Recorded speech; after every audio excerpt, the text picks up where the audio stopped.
નમસ્કાર, આપ જોઈ રહ્યા છો સ્પાર્ક ટુડે ન્યૂઝ। સોશિયલ મીડિયામાં એક મારુતિ વાનનો વિડીયો વાયરલ થયો હતો। યુટ્યુબ ઉપર એક મારુતિ વાનનો ચાલક જે પાછળની સીટ ઉપર વધુ માણસો બેસાડી પાછળનો દરવાજો ખુલ્લો રાખી પગથિયા સુધી માણસો ઊભા રાખી એકદમ પૂરપાટ ઝડપે અને ગફલતભરી રીતે બેદરકારીથી આ વાહન હંકારી બીજા વાહનો સાથે અકસ્માત થાય અને લોકોના જીવ જોખમમાં મુકાય તે રીતે વાહન ચલાવતો હોય તેવો વિડીયો વાયરલ થયેલ હોવાનું વડોદરા શહેર ટ્રાફિક પોલીસના ધ્યાને આવ્યું હતું। જે અંતર્ગત આ વાયરલ વિડીયોની ઊંડાણપૂર્વક પોલીસ દ્વારા ચકાસણી કરવામાં આવી।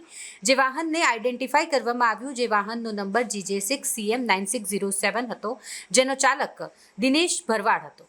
આ બાબતે અંગત બાતમીદારથી માહિતી મેળવી તેને વડોદરા શહેર ટ્રાફિક પોલીસે ઝડપી પાડ્યો છે। બાપુત પોલીસ સ્ટેશન ખાતે તેને લઈ જઈ લોકોની જિંદગી જોખમમાં મુકાય તે રીતે બેફામ રીતે અને બેદરકારીથી સરેઆમ રસ્તા ઉપર વાહન ચલાવવા બદલનો ગુનો દાખલ કરવામાં આવ્યો છે।